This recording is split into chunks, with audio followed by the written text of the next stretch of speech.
చిత్తూరు జిల్లా వ్యాప్తంగా సంక్రాంతి సంబరాలు మొదలయ్యాయి. పలమనేరులోని ప్రభుత్వ ఆసుపత్రిలో మెడికల్ సూపరింటెండెంట్ మమతారాణి ఆధ్వర్యంలో సంక్రాంతి సంబరాలు ఘనంగా నిర్వహించారు. ఈ కార్యక్రమాల్లో ఆసుపత్రి చైర్మన్ నాగరాజు పాల్గొన్నారు. మొదటిసారిగా పలమనేరు ప్రభుత్వ ఆసుపత్రిలో సంక్రాంతి సంబరాలు నిర్వహించడం ఆనందంగా ఉందన్నారు. భావి తరాలకు ఈ పండుగ వాతావరణం అలవాటు చేసే బాధ్యత ప్రతి ఒక్కరిలో ఉందని తెలిపారు. మరింత సమాచారం మా చిత్తూరు జిల్లా స్పెషల్ కరెస్పాండెంట్ శివకుమార్ అందిస్తారు. అందరికీ నమస్కారం. Welcome to YK TV. నేను శివకుమార్. చూసుకున్నట్లయితే ఇప్పుడు సంక్రాంతి సంబరాలు అయితే జరుగుతున్నాయి. సో దానిలో భాగంగానే ఈరోజు చిత్తూరు జిల్లా పలమనేరు ప్రభుత్వ ఆసుపత్రిలో అయితే సంక్రాంతి సంబరాలు నిర్వహిస్తున్నారు. మరి ఈ కల్చర్ ఏ విధంగా ఉంది, రాబోయే రోజుల్లో ఈ సంక్రాంతికి సంబంధించి ఏం చేసుకోవాలి, అదేవిధంగా వచ్చే పేషెంట్లకు సంబంధించి ఈ ఉత్సవాలు ఏ విధంగా ఉన్నాయని చెప్పేసి మనతో మాట్లాడే ఇక్కడ మేడం గారు ఉన్నారు. వాళ్ళు మాట తెలుసుకుందాం. మేడం, మొదటిగా సంక్రాంతి శుభాకాంక్షలు. మేడం, అంటే ప్రభుత్వ ఆసుపత్రిలో సంక్రాంతి సంబరాలు చేసుకోవడానికి మొదటి ప్రధాన కారణం ఏమి మేడం? ఇక్కడ మన యొక్క భారతీయ సంస్కృతి సంప్రదాయాలను మనం ఇంకా కూడా నిలబెట్టుకోవాలి, పరిరక్షించుకోవాల్సిన బాధ్యత మనకుంది. ప్రజలందరూ ఆరోగ్యకరంగా ఉండాలి, పంటలు బాగా పండాలి అనే ఒక కారణంతో ఈ ఫెస్టివల్ చేసుకోవడం జరుగుతుంది. సో ఆరోగ్యం మహాభాగ్యం కాబట్టి ప్రజలందరూ మంచిగా ఆరోగ్యంగా ఉండాలని మరి సంక్రాంతి సంబరాలు మన హాస్పిటల్లో చేయడం జరుగుతుంది. ప్రజలందరికీ కూడా సంక్రాంతి శుభాకాంక్షలు. మేడం, అంటే ఈ కల్చర్ ని మనము రాబోయే రోజుల్లో మిస్ అయిపోయేదానికి ఆస్కారం ఉంది. సో ఈ కల్చర్ అవడానికి ముఖ్య కారణం ఏం మేడం? ఇక్కడ ఈ కల్చర్ మిస్ అవ్వకూడదు. మిస్ అయిపోవడానికి ఆస్కారం కాదు. మనము దాన్ని జనరేషన్స్ తర్వాత జనరేషన్ కి పాస్ ఆన్ చేయాల్సిన బాధ్యత మనకు ఉన్నది. సో ఇప్పుడు యంగ్ జనరేషన్స్ కి ఇంకా ఏం తెలియదు, ఈ పిండి వంటలు కానీ ఏమి కానీ ఈ కల్చర్ గురించి తెలియదు. ఇంకా తెలుసుకోవాల్సిన బాధ్యత వాళ్ళకు ఉంది, మనం తెలియజేయవలసిన బాధ్యత మనకుంది. ఓకే మేడం, అంటే ఈ ఫెస్టివల్ మూడుకి సంబంధించి పల్లెటూరు నుంచి కూడా చాలా మంది వస్తారు మేడం ఇక్కడికి. సో వారికి కూడా ఈ కల్చర్ గురించి మీరు ఏదైనా ఎక్స్ప్లెయిన్ చేయడం కానీ, చూసిన తర్వాత ఈ విధంగా చేసుకోవాలని చెప్పడం కానీ ఏదైనా చేస్తున్నారా? ఇది ఒక ఫ్రెండ్లీ వాతావరణాన్ని సూచిస్తుంది. మరి ఇంటి పక్కల వాళ్ళు, చుట్టుపక్కల వాళ్ళు అందరూ కలిసి మరి భోగి మంటలు వేయడం, పాల్గొనడము, ఇలాంటి వాటిల్లో మన సంస్కృతి సంప్రదాయాన్ని మనము చూపిస్తూ ప్లస్ ఫ్రెండ్లీ వాతావరణాన్ని సూచిస్తుంటుంది. ఈ పండుగలు అనేవి భారతదేశానికి పట్టుగొమ్మలు లాంటివి. పండుగ వాతావరణం వల్లే బిజినెస్ అయితే ఏంటి, ట్రాన్స్పోర్ట్ అయితే ప్రతి ఒక్కటి కూడా మన financial status of the country also depends on this festival season. నా ప్రభుత్వ హాస్పిటల్కి సంబంధించి సంక్రాంతి ఉత్సవాలు చూసుకున్నట్లయితే అద్భుతంగా జరుగుతున్నాయి. సో ఇది ఫస్ట్ టైం అనుకుంటే జరగడం. ఈ విధంగా మీరు ఏ విధంగా ఫీల్ అవుతున్నారు ఇది చేయడం వల్ల? చాలా హ్యాపీగా ఫీల్ అవుతున్నాం. ఎందుకంటే పండగలకు మతాలు, కులాలు అతీతంగా చేసుకుంటేనే అది పండగ.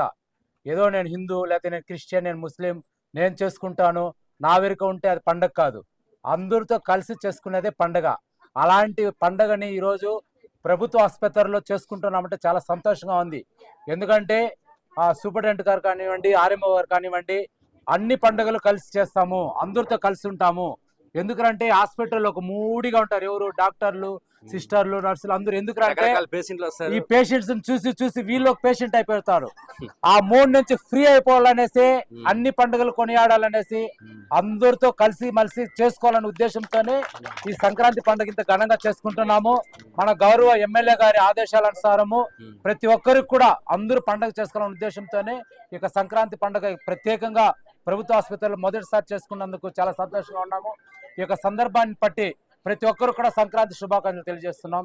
చూసాం కదా, పలమనేరు ప్రభుత్వ ఏరియా హాస్పిటల్కి వచ్చేసి సంక్రాంతి సంబరాలు చేస్తున్నారు. సో దీంతో భాగంగానే మనకి మెడికల్ సూపరింటెండెంట్ మమతారాణి మేడం గారు మాట్లాడి చెప్పింది. ఎందుకంటే ఏదైతే కల్చర్ ఉందో ఆ కల్చర్ని కాపాడుకునేసి, ఏదైతే ఈ సంక్రాంతికి సంబంధించి ముఖ్యంగా మరి రైతులకు సంబంధించి పూర్తి స్థాయిలో సుభిక్షంగా ఉండాలనే ఉద్దేశంతో ఈ పండుగ చేసుకుంటారు. సో దాని భాగంగానే మొదటిసారిగా పలమనేరు ప్రభుత్వ ఆసుపత్రిలో ఈ ఫెస్టివల్ చేస్తున్నట్టు కూడా చెప్పడం జరిగింది. మరి ఏదేమైనా కానీ ఈ పండుగ వాతావరణం పూర్తి స్థాయిలో అటు ప్రభుత్వ ఆసుపత్రి కావచ్చు, అనేక చోట్ల అయితే సంబరాలు అయితే జరుపుకుంటున్నారు. మరి ఇది పండుగ ఫెస్టివల్ సంబంధించి మా వైకే టీవీ ఆధ్వర్యంలో కూడా అందరికీ శుభాకాంక్షలు తెలుపుకుంటూ కెమెరామెన్ సీనితో Shivakumar, YK TV, Chittoor district. Guntur తూర్పు నియోజకవర్గం పరిధిలో గుంటూరు నగరపాలక సంస్థ సౌజన్యంతో నారావారి గ్రౌండ్లో సంక్రాంతి సంబరాలు ఘనంగా ప్రారంభమయ్యాయి. ఎమ్మెల్యే నజీర్ ఆధ్వర్యంలో ఈ సంబరాలు నిర్వహిస్తున్నారు. ఈ సంబరాల్లో మహిళలు పెద్ద ఎత్తున ముగ్గుల పోటీల్లో పాల్గొన్నారు. పతంగులు ఎగురవేయటం, ఏడు పెంకులాటతో కూటమి నాయకులు సందడి చేశారు. ఈరోజు ప్రప్రథంగా గుంటూరు తూర్పు నియోజకవర్గంలో స్థానికంగా నివసించేటువంటి మధ్యతరగతి, పేద తరగతి ప్రజలందరికీ కూడా సంక్రాంతి పండుగ సంతోషాల్ని వారికి దరికి చేరాలనేటువంటి ఆలోచనతో ఈ కార్యక్రమాన్ని ఈరోజు మన గుంటూరు మన సంక్రాంతి పేరుతో తీసుకోవడం జరిగింది. ప్రజల్లో బ్రహ్మాండమైనటువంటి స్పందన.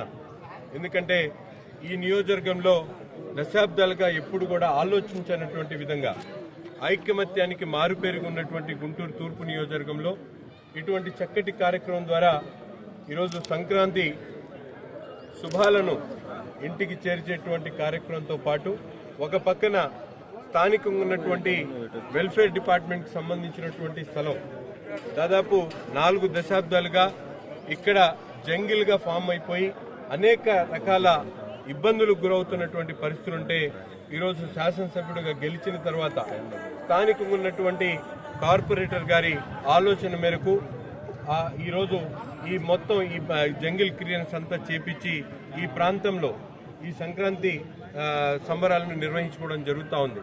ముఖ్యంగా 3 రోజుల పాటు 13, 14, 15 ఉదయాన్నే 13వ తారీఖున ఈరోజు ముగ్గుల పోటీలతో పాటు కైట్ కాంపిటీషన్తో పాటు కబడ్డీ, ఖోఖో, అలాగే టేబుల్ స్పూన్ కానీ టగ్ ఆఫ్ వార్ కానీ ఇటువంటి ఆటల పోటీలు ఒక పక్కన, అలాగే సాంస్కృతిక కార్యక్రమాలు ప్రతిరోజు కూడా మిమిక్రీతో పాటు నృత్యాలు, అలాగే అనేక సాంస్కృతిక కార్యక్రమాలతో పాటు అలాగే ఫ్యాషన్ డిజైన్ కానీ అలాగే అనేక కార్యక్రమాలు ఈ 3 రోజుల పాటు నిర్వహించాలని చెప్పి తలపెట్టడం జరిగింది. ముఖ్యంగా ఇటువంటి చక్కటి కార్యక్రమానికి మన గుంటూరు తూర్పు నియోజకవర్గంలో చేయడానికి మేము అడగంగానే ముందుకొచ్చి సహకరించినటువంటి నగరపాలక సంస్థ మేయర్ గారు కోవెలమూడి రవీంద్ర గారికి ప్రత్యేకమైనటువంటి ధన్యవాదాలు తెలుపుతా ఉన్నాం. నారా చంద్రబాబు నాయుడు క్రీడా ప్రాంగణం అని నామకరణం చేశారు. దాన్ని వాళ్ళందరూ వచ్చి కూడా మంచి ముహూర్తంలో ఈ యొక్క మహిళలందరూ వచ్చి ఇచ్చేసి ఈ సంక్రాంతి రంగోలీ కార్యక్రమాలతో ప్రారంభం చేశాం. ముఖ్యంగా రానున్న కాలంలో ఈ యొక్క స్టేడియం బ్రహ్మాండంగా అభివృద్ధి చెందేటట్టుగా మున్సిపల్ కార్పొరేషన్ అట్లాగే గౌరవ కమిషనర్ గారు పులి శ్రీనివాస్ గారు ఎంతో దీనికోసం తోడ్పడ్డారు. రానున్న కాలంలో దీంట్లో మంచి walking track, shuttle court, swimming పూలు, ఈస్ట్లో కూడా 2 స్విమ్మింగ్ పూల్స్ కట్టాలని చెప్పి గౌరవ శాసనసభ్యులు ప్రతిపాదన చేశారు.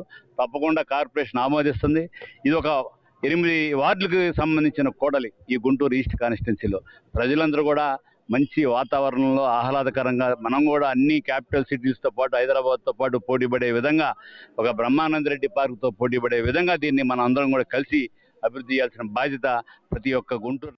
ఈ వీడియో మీకు నచ్చినట్లయితే లైక్ కొట్టి షేర్ చేసి మా వైకే టీవీ ఛానల్ని సబ్స్క్రైబ్ చేయండి.